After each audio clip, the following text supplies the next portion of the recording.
Acho que eu compartilho a tela inteira, que daí acho que vai ir mais fácil.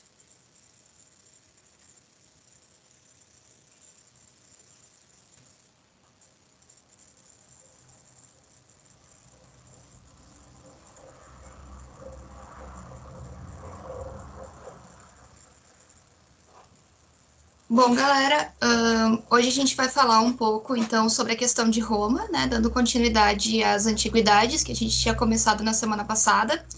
Então, assim, a gente não vai falar de toda a questão oriental e de toda a questão ocidental, ali tem a questão do cronograma que está um pouquinho apertado. A gente acabou focando mais naquilo que mais é incidente no Enem, né, que cai frequentemente. E aí foi decidido por a gente abordar Grécia e Roma, né, que são os conteúdos que vêm caindo bastante, tá?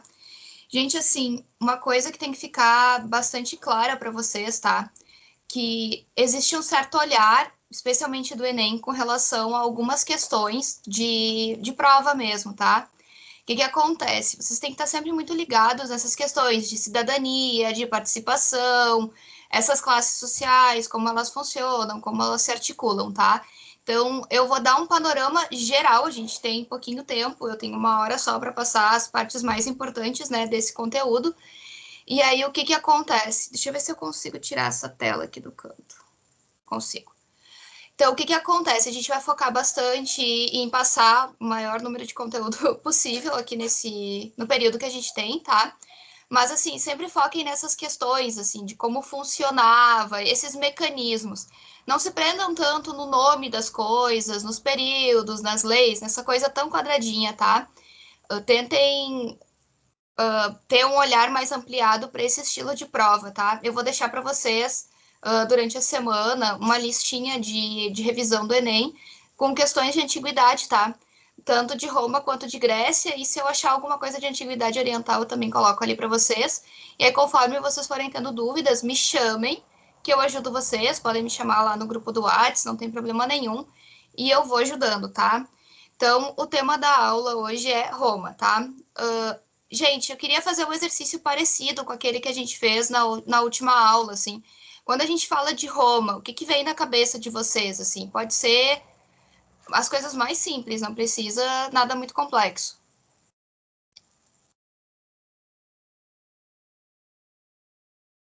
Ninguém? Tá, tudo bem. Vamos seguir então adiante. Ver se o slide passa. Tá? Gente, assim, por uma questão de território, tá? Eu sempre vou trazer para vocês um pouco dos mapas pra gente mais ou menos se situar onde tá, certo? Então, aqui no mapinha, ó, tem o que seria esse território da própria cidade de Roma, tá? Ele é um território que expande. Então, vocês vão ver depois nos mapas maiores de expansão o quanto esse território ele cresce, tá? Mas, a princípio, o que a gente tem é realmente essa questão aqui da Península Itálica. A gente tinha visto antes, né, na outra aula ali, as questões de Grécia, que estavam aqui, ó. Se vocês verem certinho no outro resumo, vai estar lá, é do lado. Aí vocês conseguem se achar, também é bem importante esse território aqui para nós, mas aí a gente vai vendo agora o decorrer da aula. Eu queria trazer o mapinha do Google Maps para vocês se localizarem mais ou menos onde a gente está, de onde começa essa questão toda, tá? Então a gente começa pensando nessa ocupação territorial, tá? Então como que ela se deu? Ela é mais ou menos ali em torno de 2000 anos antes de Cristo, até o 1000, e a gente tem duas formas aí de ocupação, tá? A primeira delas é na parte mais do sul ali da Península Itálica, que são essas tribos que são chamadas de italiotas. Então, os latinos, sabinos, samnitas, eu já mostro para vocês um mapa mais completo, tá? E depois tem a questão do norte, que tem essa civilização comercial e urbana, que são os etruscos. É bem importante. Teve, acho que uma questão, eu não me lembro qual dos anos do Enem, que acabava numa das alternativas, meio que para confundir, citava, né, a questão dos reis etruscos. Então, tem a ver com isso, tá? Essa colonização e esse período, tá? Então, aqui tem um mapa mais ou menos para a gente saber onde que estava cada uma dessas populações ali que eu citei para vocês. Então, basicamente, ali os etruscos, ó, nessa partezinha mais verde, os sabinos, os latinos e os samnitas, tá? É importante para a gente pensar um pouquinho também essa questão de Cartago, tá? porque depois é um território dominado pelos fenícios e ele é bem importante, porque vai ter uma série de guerras e aí vai acontecer parte da questão de expansão de território, tá? Mas a gente retoma mais lá na frente. Então, a gente tem aqui esse povoamento, né, dessas populações já consolidado ali no 500 antes de Cristo, tá? Isso é só para a gente ter realmente um panorama geral, tá? Não precisam se preocupar tanto, é só para vocês saberem que não surgiu do nada, não era uma população que já estava ali, não, isso não estava estabelecido, tá? É para vocês terem uma ideia de panorama, que isso vai facilitar um pouquinho vocês, assim, de entender mais ou menos como as coisas funcionam, tá? Então, com relação a Roma, a gente tem um mito fundador. Eu mandei para vocês um videozinho ali no grupo, tá? Durante a semana, acho que foi na quinta-feira, que é mais ou menos um aquecimento para a aula, tá? A gente tem, então, um mito fundador, que é aquele dos gêmeos, do Rômulo e do Remo, que seriam filhos, então, do deus Marte, eles são adotados pela loba, enfim, tem toda aquela questão. E tem a questão histórica. Então, a gente tem essa fusão daquelas tribos italiotas, que são os latinos e os sabinos, tá? O que acontece? Essas tribos elas se juntam porque teria então essa ameaça da expansão etrusca, tá? E os etruscos que estavam ali no norte, tá? Deixa eu voltar ali para vocês verem certinho no mapa, ó. Havia então uma ameaça dessa população em cima dessas populações e aí acaba que elas se juntam justamente para poder se defender, tá?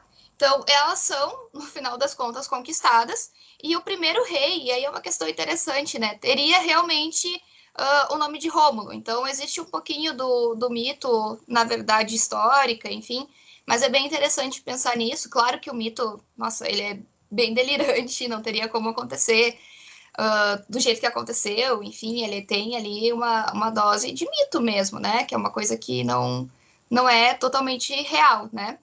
Então, é bem legal, deem uma olhadinha daquelas coisas que não vão cair exatamente dessa forma no Enem, mas é interessante vocês terem uma visão assim mais geral para saber do que se trata. Caso apareça daqui a pouco alguma coisa na prova em algum momento, vocês não estão completamente perdidos, sabe de onde vem, tá?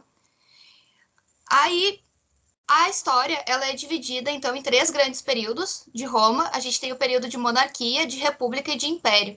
Aqui eu queria chamar a atenção de vocês para algumas questões, assim, especialmente de expansão de território. Então a gente começa nesse território bem pequenininho aqui, em vermelhinho, em rosa, vermelho, não sei. Para mim aqui aparece mais para um vermelho, assim, tá? Mas acho que é por aí. Em amarelo, então, vocês vão ver que tem essa segunda parte de expansão, que é justamente o que acontece ali durante o período da República, tá? O que acontece? Aqui a gente tem uma questão que é de se pensar para a gente não cair em erros na hora da prova, tá? O maior número de territórios conquistados pelo Império Romano, né, antes até do Império, é nesse período de República, é antes do período de Império. Então, a massa maior de territórios ela é conquistada aqui, na República. Entretanto, a expansão máxima do território, que é quando ele está maior, acontece durante o período do Império, tá? Isso tem que ter bem clareza assim na cabeça de vocês para vocês não se confundirem. É aquelas coisas que não vão cair diretamente, não vai ter uma pergunta no Enem perguntando exatamente isso, né? Uma questão direta, mas pode ser que exija de vocês um pouco desse pensamento, de vocês entenderem como que isso se desenvolveu, tá? Então, é mais ou menos assim. Começa pequeno, existe um processo durante a República, né, de expansão territorial na Península Itálica e depois ela vai expandindo para a parte, né, exterior, né, dessa península e aí vai acontecendo esse processo. Então, sempre ficar muito claro como que isso aconteceu. Então, o maior número de territórios é durante a República, mas a expansão máxima imperial é depois no período do Império, tá? Então, indo um pouquinho para frente, durante o período da monarquia, então, a gente tem algumas questões interessantes para a gente pensar, que é justamente essa formação das bases sociais e das bases políticas do que vai ser Roma, né? Então, a gente tem uma estrutura que existe um rei, então teriam sido 7, se não estou enganada, mas acredito que foram 7, posso ver depois direitinho para vocês, mas isso também não cai diretamente, tá? Mas esse rei, então, ele teria um acúmulo de poderes. Ele tem o poder político, ele tem o poder religioso, jurídico e militar. Ele é auxiliado por um conselho de anciãos que é formado justamente pela nobreza romana, tá? E aí, desse conselho de anciãos, a gente tem essa formação do que vai ser o Senado e há, então, uma assembleia também que aprovava as leis, tá? Então, essa questão, assim, do Conselho de Anciãos, que origina o Senado depois, mais a Assembleia, formam uma espécie de poder legislativo, tá? E esses dois poderes, eles não são independentes, eles estão sujeitos a essa figura do rei, tá? Isso é bem importante nesse período, porque o rei, ele detém, assim, o poder total.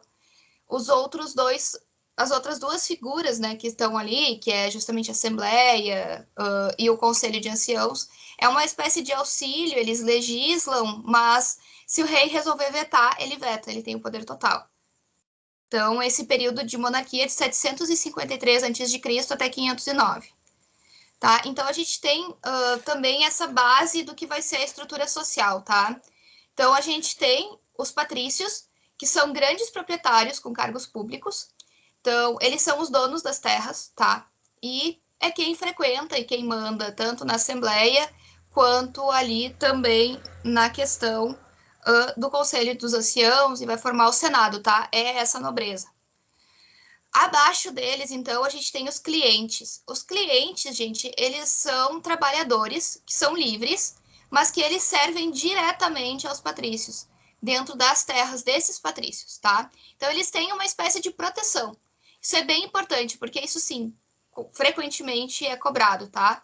Que vocês entendam mais ou menos como isso tudo acontece. Essa pirâmide tem que ficar bem clara na cabeça de vocês, porque essas estruturas, elas vão se mexendo, enfim, vai acontecendo interações e vai acontecendo diversos fatos assim ao decorrer do período. E vocês tendo clareza de como funciona isso, vocês conseguem entender, né, esses conflitos que vão vir acontecendo durante esse período, né, de romano, tá?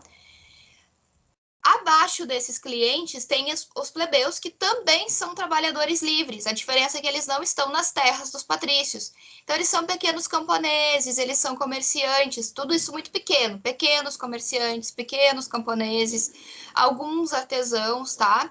Aqui, essa ideia de comércio, ela é uma ideia de pequeno comércio mesmo, tá? Tenham bastante clareza disso, porque depois, com as expansões territoriais romanas, a gente vai ter o aumento, né, comercial, e aí entra uma outra modalidade. Mas aqui, basicamente, é uma forma, né, um modo de produção agropastoril, tá? Então, o comércio, ele existe, mas ele é bem pequeno, tá?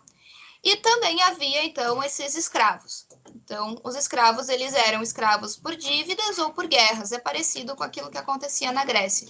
Essa forma de escravidão, ela é muito comum no mundo antigo, então tenham também isso bastante em mente. Isso é uma característica bem comum, assim, entre todas essas civilizações, tá? Então, acima deles, acho que vale a gente ressaltar, então, que tinha o rei, e aí todo mundo estava sujeito ao rei, tá? O que acontece, tá, gente? Acontece um processo, então, que o Senado e o restante, né, dos patrícios, eles estão insatisfeitos, né, naquele momento de transição, com o acúmulo de poder do rei, tá? Aqui eu deixei entre parênteses os reis etruscos para vocês saberem, se aparecer alguma questão no Enem que cite eles, vocês consigam colocar eles no tempo. Então, os reis etruscos, então, aconteceram nesse período da monarquia, ok? Então, o Senado, ele articula um golpe de Estado, e aí a gente tem o início, né, da República. Só a título de vocês saberem, o último rei etrusco foi o Tarquínio, tá? Então, a gente entra, né, nesse período da República, que vai acontecer do 509 a.C. até o 27 a.C., tá? Então, aqui a gente tem, em certa medida, a formação de uma estrutura nova, uma estrutura de poder diferente. Então, a gente não tem mais a figura do rei, acabou, eles deram um golpe de Estado, saiu o rei. E aí a gente vai ter essa figura do Senado, que é bastante importante. Ele era ocupado exclusivamente pela aristocracia. Ele era um cargo vitalício, tá, gente? Ele não havia uma eleição, não se trocava, tá?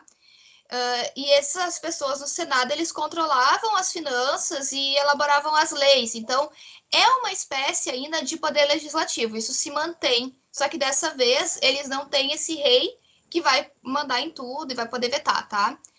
Depois a gente vai ter, então, os magistrados. Aqui a gente tem justamente uma grande inovação do período, tá, gente? Porque com essa questão dos magistrados, a gente tem acrescentado o poder executivo. Eu posso colocar para vocês depois a lista com os cargos, tá? Mas é interessante, então, porque eles são eleitos pelos cidadãos dentro das assembleias populares. Gente, aqui, ó, isso é uma questão para vocês pararem e pensarem bastante. Quem são esses cidadãos e o que é essa Assembleia Popular, tá? Porque o que acontece? Eu já chego lá, mas a gente vai ter uma grande exclusão dos plebeus. Então, mesmo essa noção de cidadania, de uma certa democracia, né, porque vai eleger, ela não é ainda uma questão para todos. Então, essas leis e esses cargos não são para todos, certo? Isso é bem assim, interessante de vocês terem na cabeça, tá? Esses mandatos, então, esse sim, tem um período pré-determinado. Então, eles ficam por um período ali estabelecido e depois troca o cargo, são eleitos novos, tá? Então, a gente tem os cônsuls, os pretores, os censores, os questores, os edis, que eu não queria entrar muito, assim, no que cada um deles fazem, mas, assim, basicamente, cônsul é sempre dois, tá? Então, um vem do Senado e um é mais militar, ok? A gente tem ali a questão dos pretores, que é a justiça, né? Gente, aqui é interessante vocês pensarem que ainda assim, né, no executivo a gente tem os juízes ali vestidos com as capinhas pretas, isso é uma herança, de certa forma, desse período, tá? Além disso, tem os censores. Ali, os censores, gente, eles não são, assim, muito no sentido direto da palavra, é no sentido de fazer o censo. Então, é ver o que tem de população, se aumentou, se diminuiu, questão nesse sentido, tá? Os questores, então, são os cobradores de impostos. Além disso, tem os edis, que eles fiscalizam os serviços, são mais responsáveis pela infraestrutura, tá? É importante que vocês entendam que o cônsul nessa estrutura é o mais importante, tá? Vocês vão ver depois que tudo, conforme vocês forem estudando, vocês vão se dar conta disso, tá? Além disso, então, essa assembleia que vai definir, né, esses cargos. Mas eu queria, assim, que vocês prestassem muita atenção, tá? Porque o Enem adora cobrar as questões sobre direitos, essas questões de revoltas populares, esse tensionamento, tá? Então, há, nesse momento, uma exclusão dos plebeus. Eles não têm representatividade dentro da Assembleia, tá? Então, o que acontece? Gera uma série de revoltas, e essas revoltas vão resultar, em uma certa medida, na conquista de alguns direitos, tá? Eu queria que vocês prestassem atenção nisso, porque isso já foi questão de prova, então às vezes retorna parecido. Então, se não me engano, na questão que eu vi que caiu a questão da lei das 12 tábuas, tá? Então, provavelmente não vai cair diretamente a lei das 12 tábuas, da mesma forma que caiu, mas pode cair alguma dessas outras, tá? Bom, a primeira conquista, então, a partir dessas revoltas, é a tribuna da plebe. O que acontece? Essa tribuna da plebe elege um representante para a Assembleia. Então, eles têm direito também ao veto de algumas decisões lá na Assembleia. Então, agora vai ter também um representante da plebe dentro da Assembleia, tá? Isso é muito importante, tá? Além disso, a Lei Canuleia. Gente, a Lei Canuleia é uma lei que vocês precisam prestar atenção. Porque ela, para mim, tem muito a ver com aquilo que o Enem gosta de cobrar de pegadinha, porque ela permite o casamento misto, né, entre os plebeus e os patrícios. O que acontece? A gente é levado a crer que aqui está acontecendo uma espécie de mobilidade social, né? Porque se um plebeu poderia casar com uma esposa patrícia, enfim, e o contrário. Só que o que acontece? Na verdade, existe durante a República, durante a conquista, né, de territórios, a plebe, em certa medida, alguns, eles enriquecem com o comércio. Então, o que acontece aqui é o interesse dos patrícios na fundição de rendas, tá? Então, ao fim e ao cabo, o que vai acontecer não é uma mobilidade social, tá? A mobilidade social, ela acontece em função do comércio, não em função do casamento. Esse casamento funde a renda do latifúndio, né, dos patrícios, com essa renda do comércio, que é advinda, então, dos plebeus, ok? Além disso, então, a Lei das 12 Tábuas. Gente, essa eu acho importante, mesmo que ela não caia novamente, diretamente, vocês prestarem atenção nela. Até a Lei das 12 Tábuas, há uma tradição oral com relação às leis. Então, as leis, elas não estavam escritas, gente. Elas estavam sendo transmitidas oralmente. O que acontece? Imaginem o tamanho, né, do império, da construção, não do império, porque aqui ainda não é império, mas dessa construção desse território, uma diferença social muito grande e leis orais. O que acontece com isso, gente? É um prato cheio para manipulação de leis, tá? Porque o que acontece? É uma lei de tradição oral, não está escrito em lugar nenhum, não tem como tu ter certeza. Então, são leis muito manipuláveis. Então, em certa medida, quando essa tradição passa de oral para escrita, existe uma menor probabilidade de se manipular as leis a favor, então, dessa elite. Então, existe uma dificuldade nessa manipulação. E também por as leis estarem escritas, isso gera um maior conhecimento, né, dessas leis. E aí aqui, muito cuidado, tem uma certa expansão do que é cidadania, porque em certa medida essas classes menos favorecidas vão ter acesso e conhecimento às leis. Mas, gente, isso é muito entre aspas, tá? Fiquem muito de olho nisso. Também existe, então, outro processo que é o fim da escravidão por dívidas. Isso aqui, gente, é um processo que vocês têm que ter muita clareza, porque isso influencia todo o período depois. Vai influenciar o processo de expansão, vai acabar influenciando depois, mais para frente. Bom, vai acabar fazendo parte até da crise. Então, tenham muita clareza de quando acontece, que é esse período da República. Isso tem que estar muito bem assim na cabeça de vocês e tenham assim o entendimento de onde vem, tá? O que acontece? A escravidão por dívidas, ela é basicamente um plebeu. Ele está com dificuldades, geralmente o cliente, né? Ele está com dificuldade financeira de alguma forma. Ele vai pegar dinheiro emprestado, então, com essa classe, com os patrícios. Caso ele não conseguisse devolver o dinheiro, ele viraria escravo dessa pessoa, né? Que ele pegou emprestado, tá, gente? Então, isso era uma prática frequente, aquela escravidão por dívidas que a gente falou lá no início. Então, aqui desse momento para frente, não pode mais escravidão por dívidas, ok? Isso não tá na lei das 12 tábuas, isso é outro processo, tá? É bom vocês separarem isso, certo?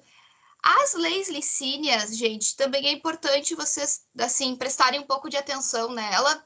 Não ler a lei inteira, não é isso. Mas vocês saberem mais ou menos do que se trata e saberem localizar ela, tá?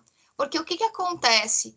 Aqui, eles conquistam o direito de ter um cônsul que seja plebeu.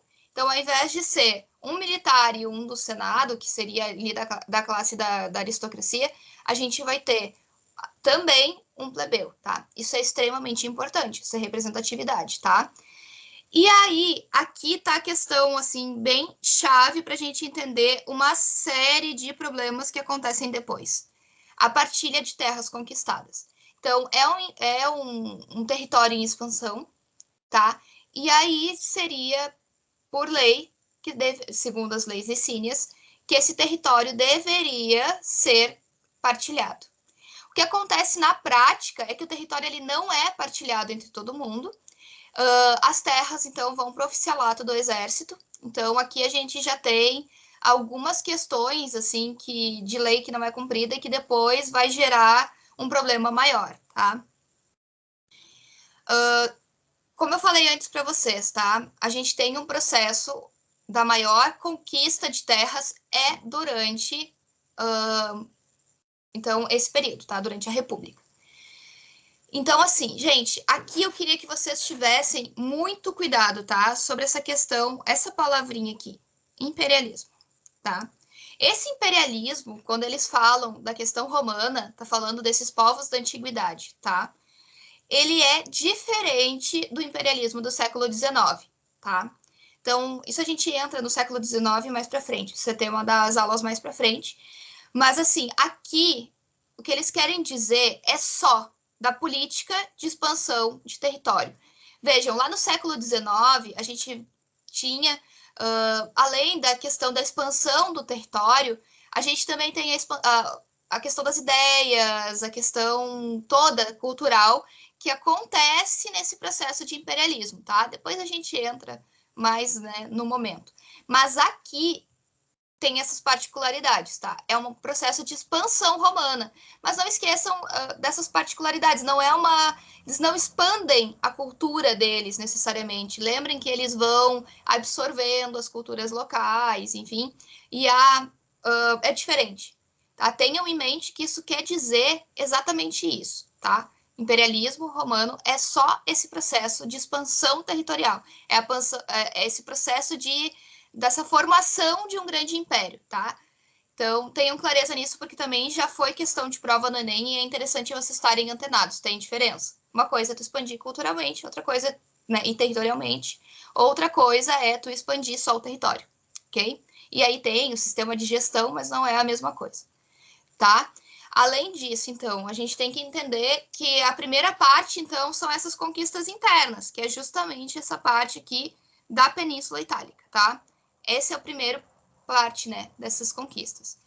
E a parte externa, é interessante vocês pensarem nas guerras púnicas, tá, gente? As guerras púnicas, elas são guerras, então, entre Roma e esse território de Cartago, que é fundado e colonizado pelos fenícios. Esse território está nessa pontinha aqui. Aparece lá naquele outro... Lá no primeiro slide, ó. Vamos voltar lá. Que eu mostro para vocês de novo. Aqui, ó. Ok? Então, é esse território que Roma vai entrar em guerra, vai acontecer uma série de batalhas, essa coisa toda vai continuar, vai ser dado prosseguimento. Ao fim e ao cabo, Roma acaba saindo vitoriosa, tá? O que é importante vocês pensarem nessa questão de como os romanos enxergavam, né? Por que são guerras púnicas? Porque esse território era fenício, foi colonizado, enfim, por esse povo, né? Mas os romanos chamavam eles de os púneis. Então, por isso, guerras púnicas, tá? Então, tenha um pouquinho de atenção sobre isso, tá? Então, como consequência, então, dessas guerras púnicas, né? Tem essa questão do Mare Nostrum, que é essa conquista do mar Mediterrâneo, que é justamente, né, esse domínio aqui, né, dessa parte do território. Com isso, então, a gente tem mais escravos. Lembrem, né? Não pode mais escravidão por dívida, mas eles ainda assim precisam de mão de obra. A base da mão de obra, ela é né, dessa questão da escravidão. Então, eles precisam conquistar mais escravos. Então, parte disso é um dos motivos, né, dessa expansão territorial. Com essa questão, né, desses territórios conquistados, então, mais escravos, ok? Mais matéria-prima, porque Roma acaba que com essa função, né, da expansão territorial, busca matéria-prima em outros lugares, enfim. Com isso tudo, mais território significa mais comércio.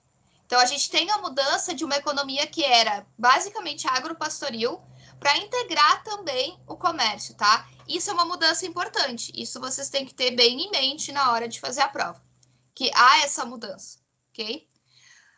Bom, a gente tem uma crise, então, a partir disso, porque com mais escravos, a gente vai ter uma substituição da mão de obra dos clientes. Gente, aqui, para vocês entenderem, porque às vezes não é uma associação tão fácil, tá? O que acontece? Os patrícios, eles tinham trabalhando nas terras deles, escravos e os clientes, tá? O que acontece? Quando se aumenta o número de escravos, escravos é uma mão de obra muito mais barata do que os clientes. Então, com isso, acaba que esses clientes, eles vão sair dessas terras dos patrícios, tá? Além disso, tá? O que acontece, gente? Os clientes são sem terra para trabalhar, tudo bem, né? É uma relação direta. Só que, quando a gente tem uma produção que ela é de base de mão de obra escrava, ela é uma produção mais barata. E aí, com isso, acaba que os plebeus que tinham aquelas pequenas terrinhas, eles não conseguem competir com os patrícios e com o valor que eles conseguem para as mercadorias deles, né? Fruto né, da terra, ok? Aqui também, gente, há uma ampliação do latifúndio. Porque o que acontece? Aquelas leis licínias, elas não são respeitadas. O patrimônio, ele não está sendo, as terras, elas não estão sendo distribuídas entre todo mundo. Então, a gente tem as terras distribuídas entre o alto escalão do exército e os patrícios, ok? Então, a gente tem maior concentração de terra na mão de poucos, né? Não esqueçam o que é um latifúndio. O latifúndio é uma grande terra que pertence a uma família, uma pessoa, ok? Então, a gente vai ter com isso um processo de êxodo rural. Então, não tem onde trabalhar, não tem como competir com os preços, essas pessoas vão largar essa produção agrária para o latifúndio e elas vão tentar uma vida melhor na cidade. Gente, isso tudo gera uma grande crise, tá? Pensem que as cidades da antiguidade, elas não são cidades como a gente entende hoje. São menores. Na verdade, cidade é um aglomerado de casa perto uma da outra, tá?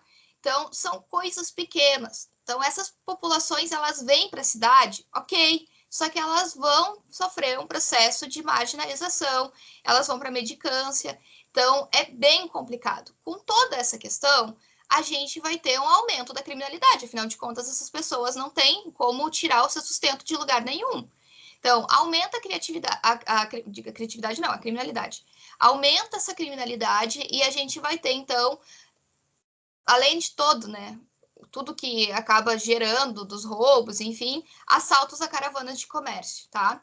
Então, por um lado, a gente vai ter patrícios com mais terras e uma expansão do comércio, tá? Só que, por outro lado, a gente vai ter a marginalização de uma classe social, tá? Gente, com essa expansão, há também o surgimento de uma espécie, né, de nova classe social, tá? Deixa eu ver aqui que não tá passando o meu slide.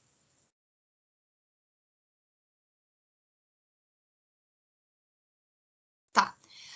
Gente, assim, aumentou o território, né? Então, alguns plebeus, não todos, não a maioria, mas alguns plebeus vão conseguir se beneficiar do comércio. Então, com essas novas terras, eles conseguem trazer cavalos, enfim, há um processo de aumento do comércio. Esse processo né, do aumento do comércio gera uma nova classe social, tá, gente? Que são esses cavaleiros, tá? Então, esses cavaleiros são plebeus que conseguem aumentar o rendimento como comerciantes. Isso também acaba influenciando naquela questão ali das leis de casamento misto, tá? Isso é bem importante para vocês. Bom, gente, o que acontece? Há esse aumento, há todo esse aumento, né, da mão de obra escrava, tem essa questão da crise, mas é importante a gente pensar do ponto de vista, então, que há revoltas. Há uma insatisfação social por certas camadas né, dessa sociedade que vai gerar revoltas, tá? Duas delas eu acho importante vocês prestarem um pouquinho de atenção, porque eu acho que pode ser, não, talvez não diretamente, mas pode vir a cair no Enem de alguma forma. A primeira delas é essa questão do Espartacus, tá? Gente, o Espartacus, ele era um escravo, tá? Aconteciam lutas de escravos dentro, né, do Coliseu, enfim, mas essa revolta toda ela acontece em função de trabalhos extremamente pesados, assim, questão desumana. Então acontece essa revolta, tá? Outra revolta importante de vocês darem uma olhada, assim, e darem uma prestada atenção é essa dos irmãos Graco, tá?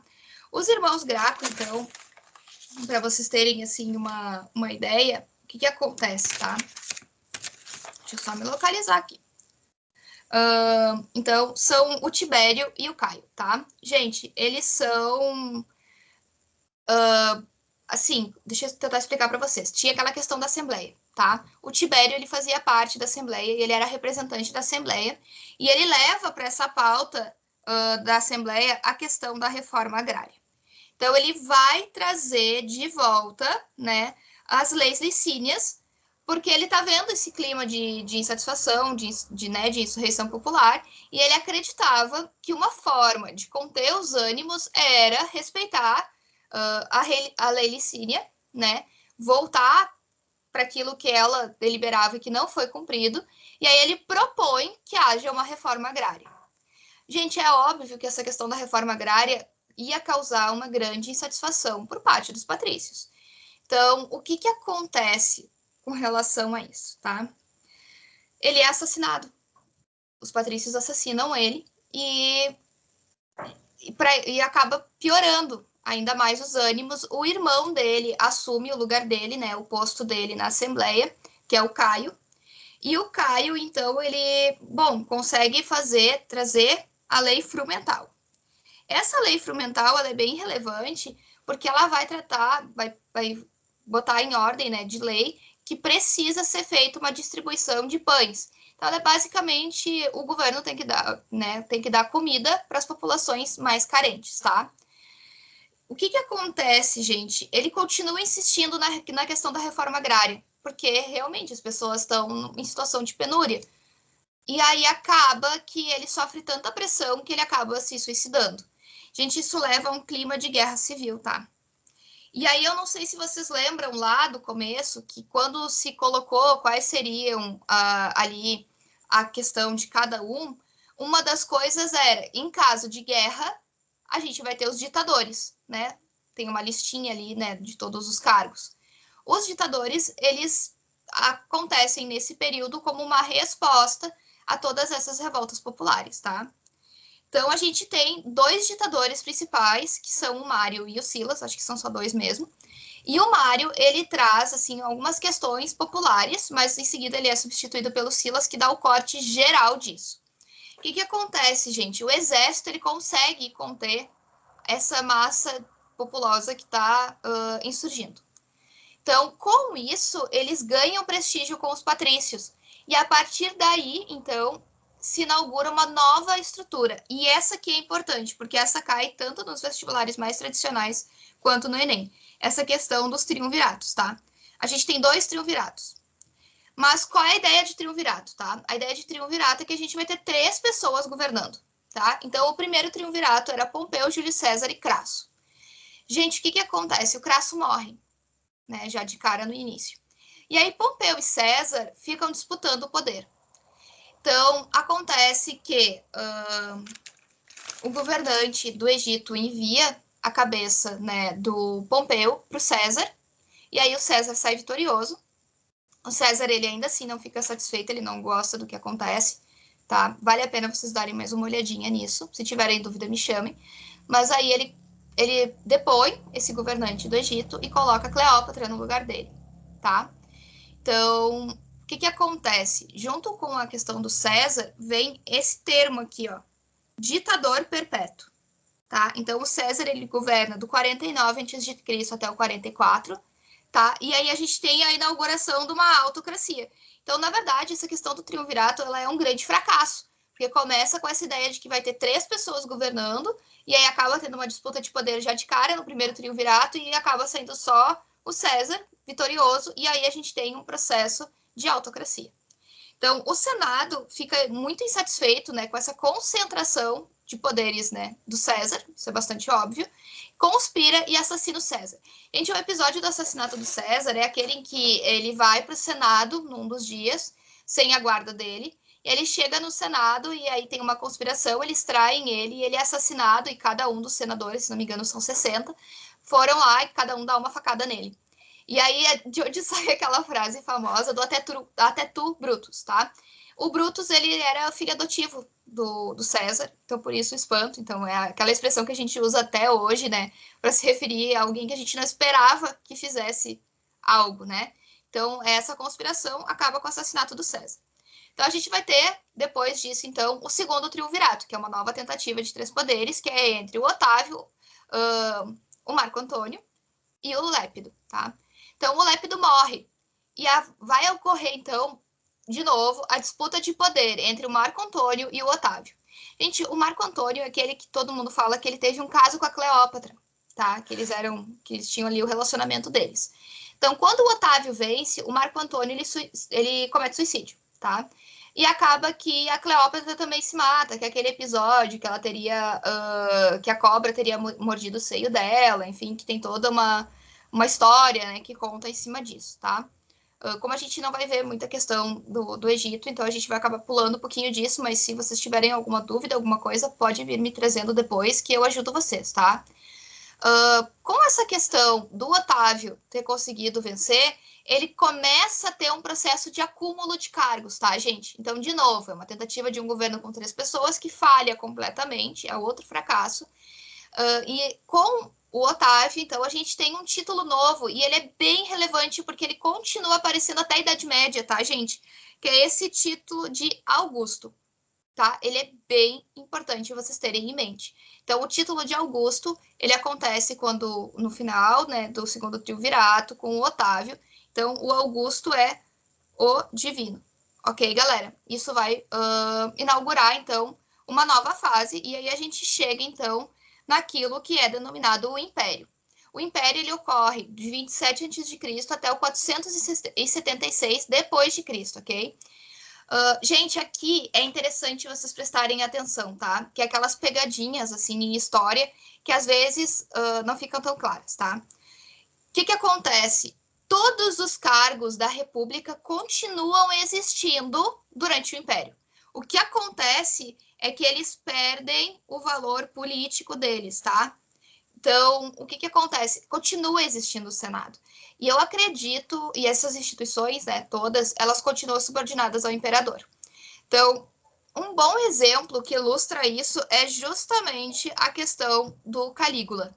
O Calígula, todo mundo já ouviu falar dele e, enfim, disse muita coisa a respeito dele, mas eu queria trazer esse exemplo do Calígula com o cavalo dele, tá? O Calígula tinha um cavalo que ele tratava. O Calígula não era muito são da cabeça, tá? Ele tinha um cavalo que ele tratava como se fosse um membro da família, tá? Que vestia as cores do imperador, ele vestia o roxo do imperador, ele dormia no mesmo quarto que o Calígula. Enfim, tem toda uma mística por trás dessa questão do Calígula e do relacionamento dele com o cavalo dele, tá? O Calígula, ele chega a colocar o cavalo dele como cônsul do Senado. Então, isso para a gente é bem relevante vocês pensarem, é ilustrativo do quanto os cargos eles perdem o poder político, porque o cavalo é cônsul, tá? Então tem uma série de piadinhas assim ao redor desse episódio e, enfim, claro, é muito difícil a gente fazer as fofocas históricas e saber esses pormenores, porque o que a gente tem de relato muitas vezes é justamente gente ou que era opositora ou alguma coisa assim, mas é interessante pensar que ele realmente falou e colocou o cavalo tinha os próprios escravos para cuidarem dele, então é bem interessante, tá? Vocês pensarem nisso. Então, quando pensarem em império, quando pensarem nas instituições dentro do império, vale vocês terem essa imagem, né, de um dos imperadores, que foi o Calígula, e essa questão do cavalo, tá? Então, a gente tem uma concentração dos poderes com o imperador, certo? Já que as instituições, elas perdem o poder político, tá? Ok? Aqui, gente, tem uma imagem do Calígula com o cavalinho dele, ó, durante um jantar, tá? Gente, aqui eu quero chamar a atenção de vocês, porque isso é uma coisa, assim, que vale a pena prestar atenção, especialmente com essas coisas que o Enem gosta de trazer, diálogos entre alguns fatos históricos e coisas que acontecem agora. Eles adoram, né, uma questão com figurinha, uma questão com algo assim, tá? Então, no Alto Império, é quando a gente chega na expansão territorial máxima, tá? Não foi quando se conquistou o maior número de terras, mas é quando se chega na expansão máxima, tá? É no Alto Império que a gente tem isso que é chamado de paz romana, tá? A Pax Romana. Então, a Pax Romana, ela é basicamente o fim dessa expansão do Império e a defesa das suas fronteiras, tá? E aí, aqui, a gente vai ter a política de pão e circo. Então, a política de pão e circo, ela é uma política de controle social. Porque, gente, se a gente não tem mais expansão territorial, a gente não tem mais entrada de escravos e a gente não tem mais escravidão por dívidas. Então, o que acontece? Aumento da pobreza e para tentar cuidar, né, para que não ocorra as insurreições populares, a gente tem o oferecimento de espetáculos no Coliseu, por um lado, e por outro lado, a distribuição de comida. E isso fica conhecido como essa política do pão e do circo. Gente, isso volta, às vezes, na história, o nome, não necessariamente a política exatamente igual. Né? A gente, no Brasil, hoje, não senta dentro do Coliseu, né, do um estádio, né, que seja, né, E aí o governo vem e dá pão para a gente assistir a arena, tá? Mas existe uma série de críticas que aparecem, né, contemporaneamente, que usam desse termo, tá? Esse termo ele quer dizer basicamente que o governo ele não toma nenhum tipo de atitude real de melhoria de vida da população, mas ele fica atuando numa sociedade de espetáculo, por um lado, e por outro lado, ele dá cede pequenas coisas, como a questão da comida, né? A questão do pão. Então, isso voltou bastante quando a gente teve a Copa do Mundo no Brasil. Então, a gente tem aqui, né? Tem o Coliseu aqui, que é a imagem do Coliseu italiano, tem os pãezinhos aqui. Mas se vocês notarem aqui no cantinho da imagem, ó, é uma torcidinha de verde e amarelo. Isso era uma crítica com relação à Copa do Mundo, que era como se o governo não tivesse preocupado com as questões da população e tivesse trazendo, então, esse espetáculo para tirar de centro a atenção das pessoas das questões de empobrecimento, de crise, e colocam elas no estádio para ver futebol. Tá? E por outro lado, dão pequenas concessões sociais, enfim. Na época era uma crítica à questão do Bolsa Família e a questão da Copa, tá? Claro que a gente precisa aprofundar muito essas questões para poder dialogar, mas basicamente o que vinha era isso, né? E aqui tem outra, ó, que antes da Copa do Mundo, ó, o bonequinho com chega de pão e circo. E aí na Copa do Mundo, todo mundo torcendo pelo Brasil. Isso também pode aparecer. E aqui embaixo, ó, tem essa política do pão e do circo. Daí aparece o pãozinho, o circo, né, o coliseu, enfim, só para vocês entenderem. Então, são críticas que podem aparecer. Isso sim, o Enem gosta de trazer coisas comparativas, assim, para vocês pensarem, tá? Então, quando aparecer essa questão de política de pão e circo, vocês já sabem mais ou menos. No Brasil, geralmente é uma crítica e com relação, né, a justamente essa questão do futebol, especialmente, geralmente é o que tem, com e essas políticas pequenas, né, de algum tipo de redistribuição.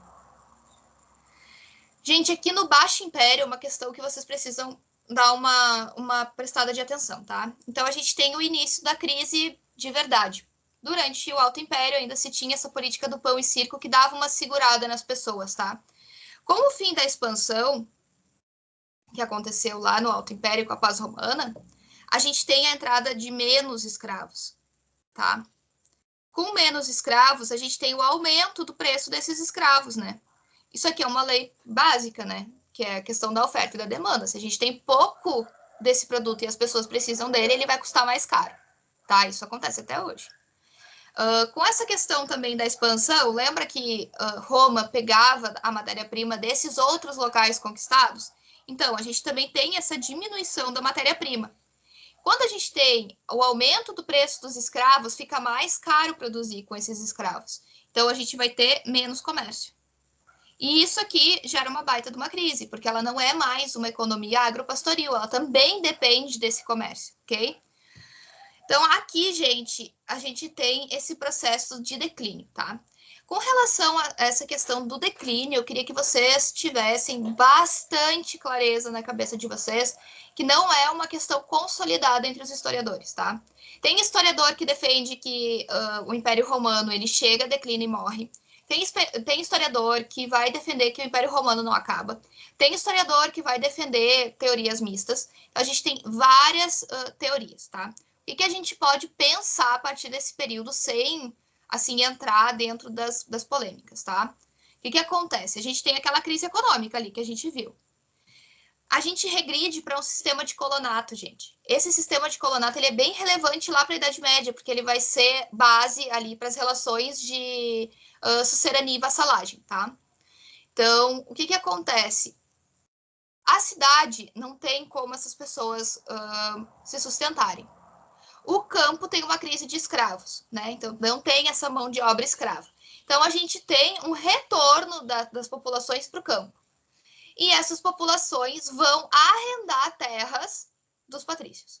Então, aqui, gente, tem muito do surgimento do que vai ser base depois para aquilo que a gente vai ver na Idade Média, tá? Então, é esse processo de êxodo urbano, que é aquilo que a gente acaba verificando depois no outro período. Também é relevante que é nesse período de crise, meio transição, né, de declínio e transição, dependendo do historiador, a gente tem essas invasões germanas, que geralmente a gente vê elas como bárbaras, tá? Eu sigo a linha de raciocínio do que um historiador traz, que é o Hilário Franco Júnior, que ele vai falar sobre essa questão dos bárbaros, e ele diz que a questão é que bárbaro é a forma com que os romanos viam essas populações que não eram, não faziam parte do império, tá? Mas que, na verdade, isso é uma visão bem preconceituosa dessas outras populações. Então, a gente chama eles, geralmente, de povos germanos, e há essa invasão germana.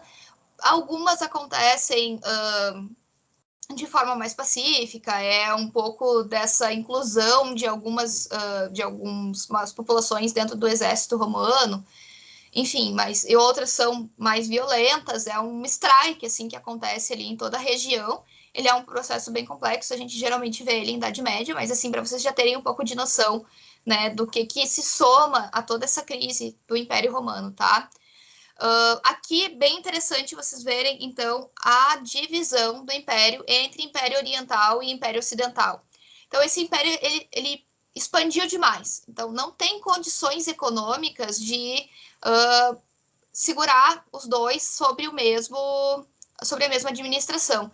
Então, a gente tem essa divisão entre o Império Ocidental e Oriental. Gente, aquilo que vocês veem depois na Idade Média, como tem o Império Bizantino, como o Império Romano do Oriente, e o outro lado, né, como esse Império do Ocidente, que é onde ainda está a cidade de Roma, enfim, tá? Mas aqui a gente já consegue ver essa influência das invasões, a gente vê essa divisão entre dois impérios, essa divisão ela persiste depois, durante toda a Idade Média, ela é fruto de uma baita de uma discussão, né, que tem toda aquela questão das brigas entre os papas, entre a Igreja Ortodoxa e a Igreja Romana, enfim, que dá toda essa complexidade, tá, gente? E, por fim, em 476, então, a gente tem a queda do Império Romano do Ocidente.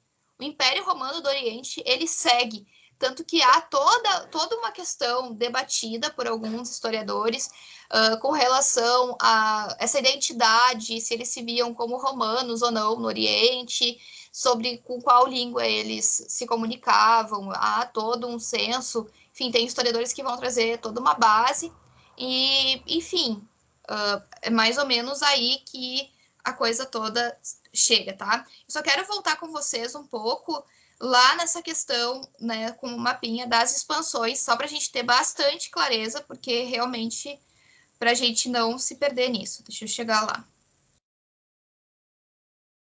Aqui, tá, gente? Então, só para a gente relembrar.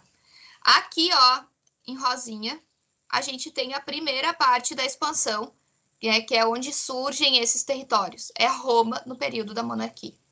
Em amarelo, então, embora comece, né, uma conquista interna através da Península Itálica, depois, né, com as guerras púnicas, eles conquistam esse pedacinho aqui do Cartago, eles expandem por todo esse território que está em amarelo, gente. Eles chegam aqui, ó, na Ásia, tá? Tem ali a questão, né, da Síria, aqui embaixo, ó, o Egito.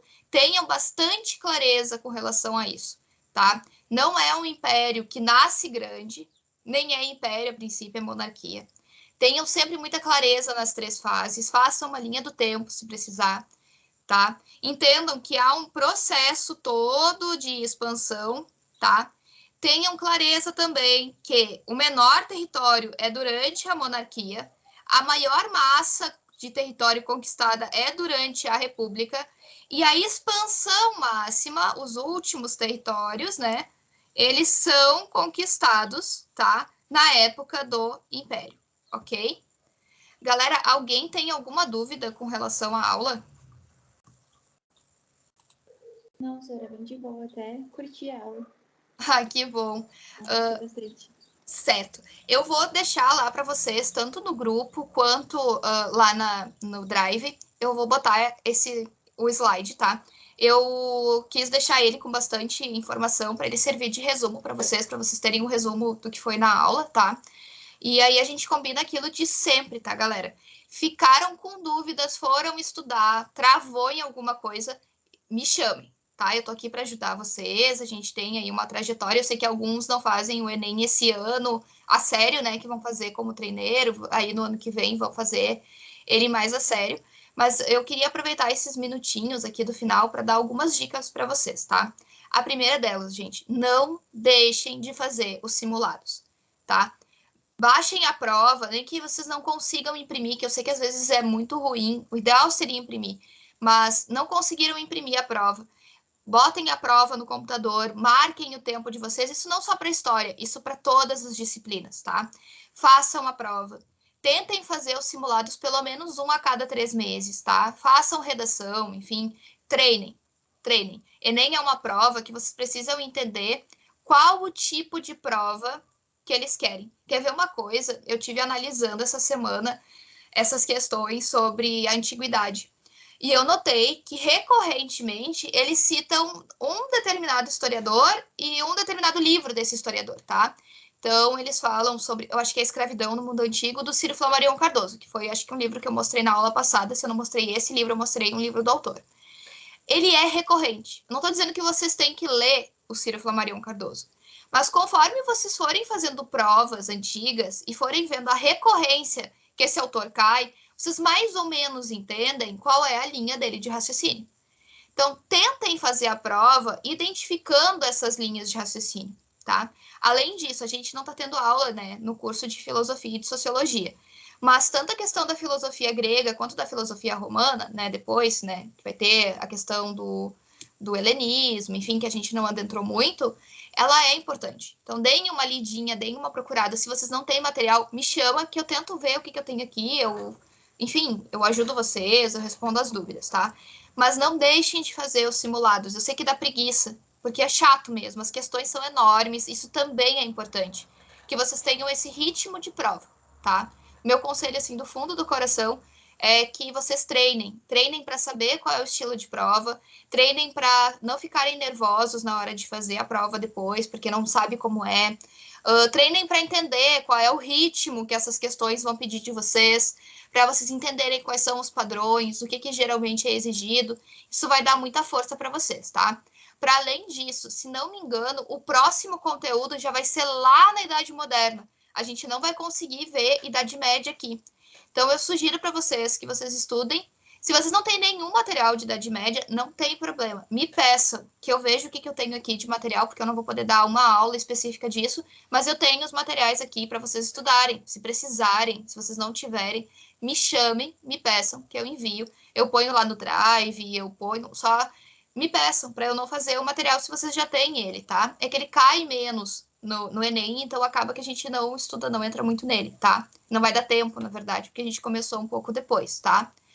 Então, assim, treinem, tirem dúvidas, procurem exercícios de respiração para acalmar vocês. Se vocês quiserem, eu sei um que eu posso gravar um vídeo e colocar lá para vocês no Drive, para vocês fazerem, que é um que ajuda com as minhas crises, né, de ansiedade, tá? Enfim, gente, sempre foquem em tentar entender as estruturas, tá? Além de tentar entender todas as guerrinhas, além de tentar entender todas as leis, tentem entender o que está por trás disso. Da onde isso surge, quais são as insatisfações, quais são os problemas que levam para elas, tá? Porque geralmente o que o Enem vai cobrar é exatamente isso, tá bom? Bom, não sei se alguém quer falar alguma coisa, se ninguém quiser falar nada, eu vou encerrar a gravação, tá? Ninguém? Ok, então. Tá, gente? Eu vou encerrar a gravação agora, tá certo?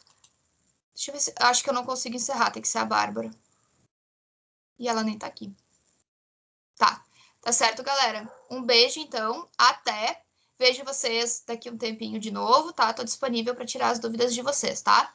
Beijão, até. Beijo, Sora. Tchau, Sora. Tchau, meus amores.